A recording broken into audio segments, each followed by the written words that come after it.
I have been every voice. You are the chosen one! Anakin! Anakin! This is where the fun begins. Inside your head. Hello my dear friends and welcome back to another video. So yesterday I put out a poll to you guys asking if we should see Darth Maul in the Kenobi series. Most of you said yes, but a few people were saying how it would contradict Rebels. But the thing is, the question was not if Maul would confront Obi-Wan, but if he would appear in the series more broadly. For quite a while now, Ray Park has been teasing his return as Darth Maul in live action, and according to some rumours he's been working on an undisclosed project since the start of this month. Maul's return would be a welcome addition to a show that's poised to be quite the cinnamon cummerbund for prequels fans. But what if I told you that Lucasfilm may have already subtly revealed to us that Maul is going to appear in the series? When Obi-Wan Kenobi was finally announced during Disney Investor Day, Kathleen Kennedy said this will be the rematch of the century. While many fans assumed that she was talking about Darth Vader versus Obi-Wan, this is actually canonically impossible. If Vader did face off against Obi-Wan, it would break canon continuity for two big reasons. In A New Hope, Darth Vader makes two big admissions. He first of all says, A presence I've not felt since...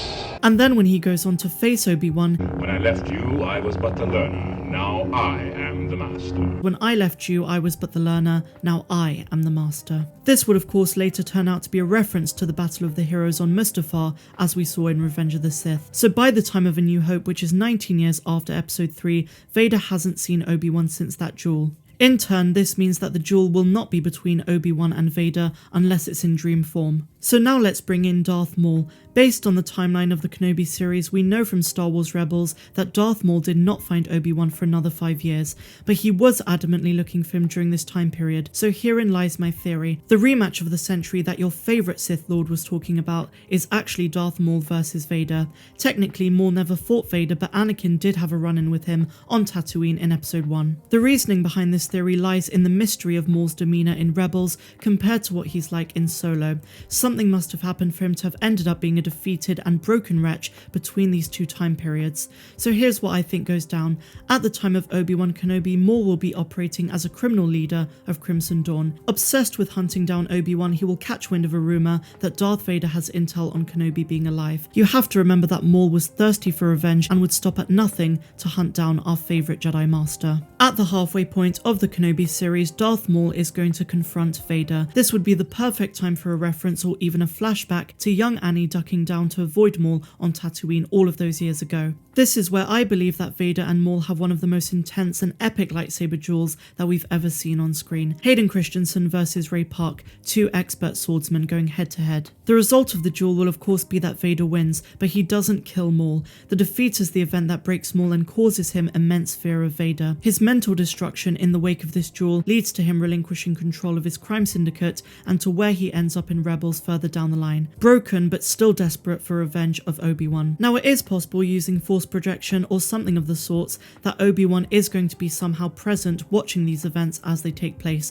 but he's not going to engage, which is exactly why Vader doesn't feel his presence. Now I'd like to bring light to a theory that I came across which adds to this one. Since Vader and Maul are both looking for Obi-Wan, Vader might try to oscillate Maul's interest by making him believe that he already killed Kenobi, thus robbing Maul of the satisfaction of his revenge.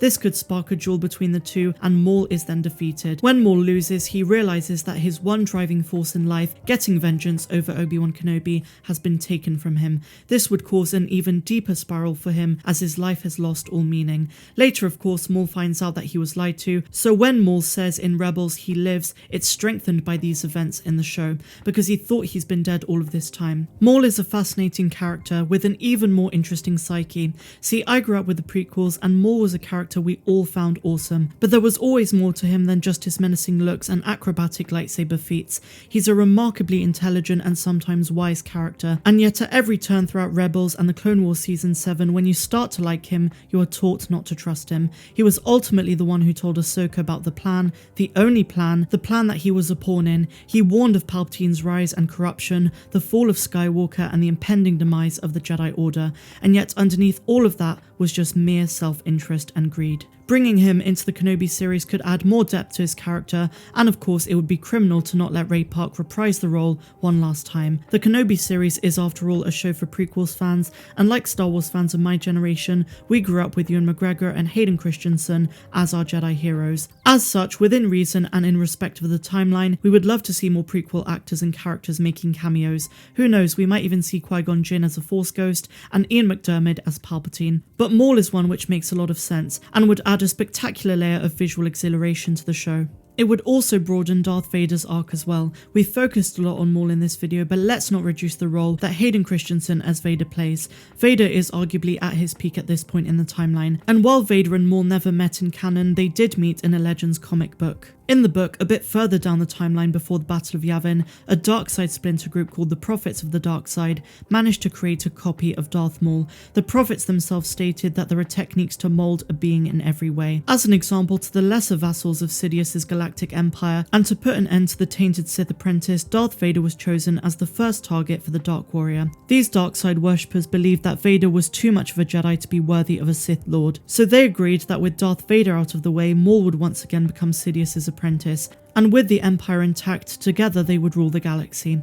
On the shadowy volcanic moon of Kalikar 6, Vader thought that he would intercept a rebel courier with the stolen plans to the first Death Star. Instead, he was met by a false Darth Maul and the observing Dark Acolytes. After dealing with Vader's stormtrooper guards, Maul then dueled the armoured Sith Lord. The two appeared to be evenly matched until Vader cut Maul's saber in two. Unlike on Naboo, this time both ends of the weapon continued to function, allowing Maul to switch to the Jarkai style.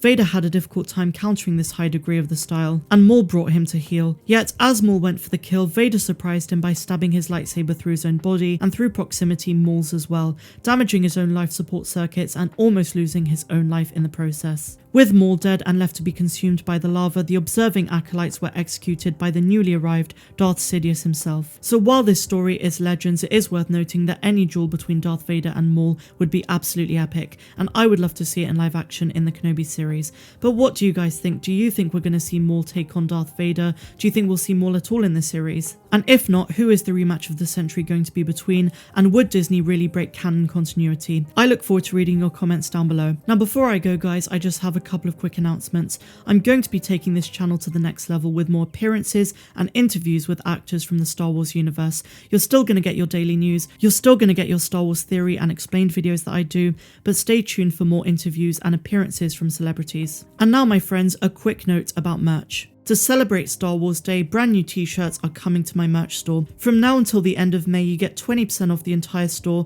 by using code SWM20. If you are or if you become a patron, you get a further 30% off, which means 50% off the entire store. With a whole new range of Mandalorian t-shirts and many more on the way, don't miss out. All you have to do is follow the link in the description and simply use the code SWM20 at checkout. I'm Star Wars Meg, wishing you all a phenomenal rest of the day, no matter where you dwell in the galaxy. Have a good one.